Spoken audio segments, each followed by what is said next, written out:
Hello guys, welcome back. আমি আজকে start করছি আয়নিক ইকুইলিব্রিয়াম লেকচার নাম্বার 7। আর আমরা আজকে পড়বো হাউ টু ক্যালকুলেট পিএইচ এর কেস নাম্বার 4। আর কেস নাম্বার 4 হচ্ছে pH calculation for weak polyprotic acid. যে অ্যাসিডগুলো ডিসোসিয়েট করে গিয়ে দুটো বা দুটোর বেশি H+ আয়ন ফরমেশন করে তাদেরই বলে পলিপ্রোটিক অ্যাসিড। এবার এই পলিপ্রোটিক অ্যাসিডের আন্ডারে আমরা আজকে ফার্স্টে পড়বো ট্রাইপ্রোটিক অ্যাসিড। যে অ্যাসিডগুলো ডিসোসিয়েট করে তিনটে H+ ফরমেশন করে তাদেরই বলে ট্রাইপ্রোটিক acid.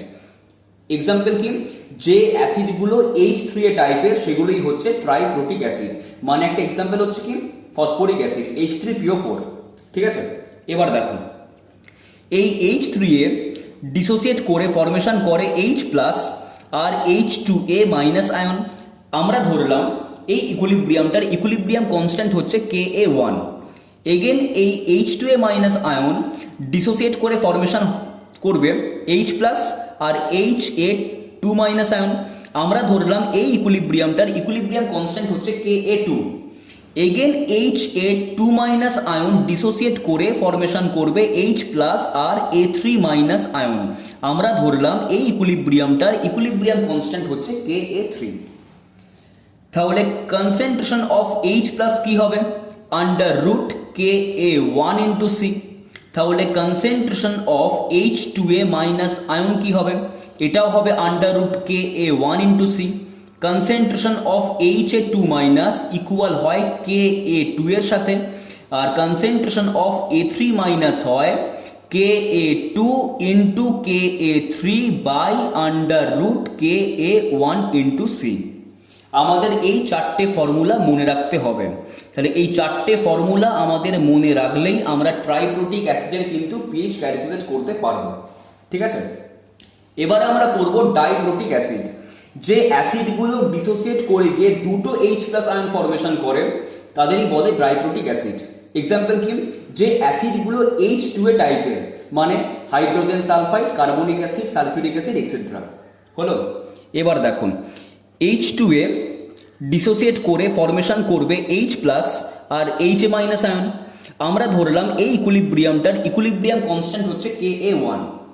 Again Ha minus ion dissociate করে ফরমেশন করবে H+ আর A2 মাইনাস আয়ন। আমরা ধরলাম এই ইকুইলিব্রিয়ামটার ইকুইলিব্রিয়াম কনস্ট্যান্ট হচ্ছে Ka2। তাহলে এক্ষেত্রেও কনসেন্ট্রেশন অফ H+ হবে under root Ka1 into C। Concentration of Ha minus হবে under root Ka1 into C। আর concentration of A2 minus equal হবে Ka2 এর সাথে। তাহলে আমাদের ডাইপ্রোটিক অ্যাসিডের ক্ষেত্রে এই তিনটে ফর্মুলা মনে রাখতে হবে। আরেকটা তোমরা মনে রাখবে যে ডাইপ্রোটিক অ্যাসিডের ক্ষেত্রে এই 4 নম্বর ফর্মুলা কিন্তু অ্যাপ্লিকেবল নয়।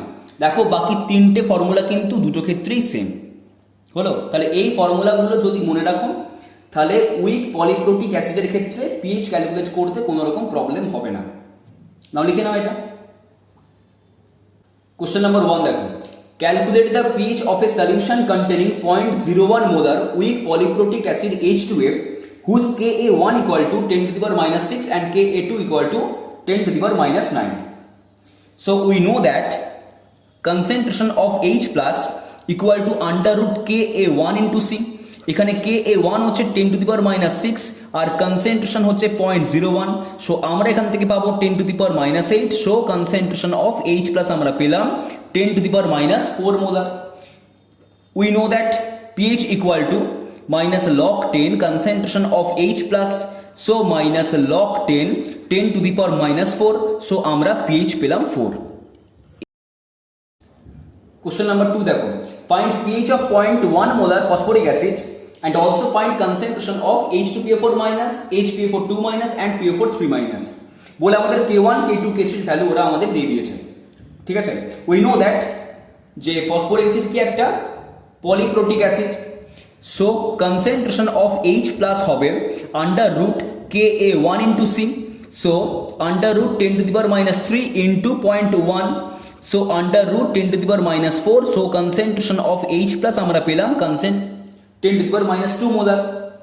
We know that pH equal to -log concentration of H+, so -log 10⁻²। So আমরা pH পেলাম 2।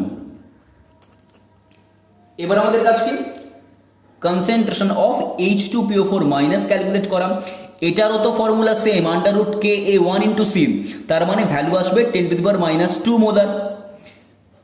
এবার আমাদের বার করতে হবে কনসেন্ট্রেশন অফ HPO4 2 মাইনাস, এর কনসেন্ট্রেশন ইকুয়াল হয় Ka2 এর সাথে, সো 10⁻8 মোলার।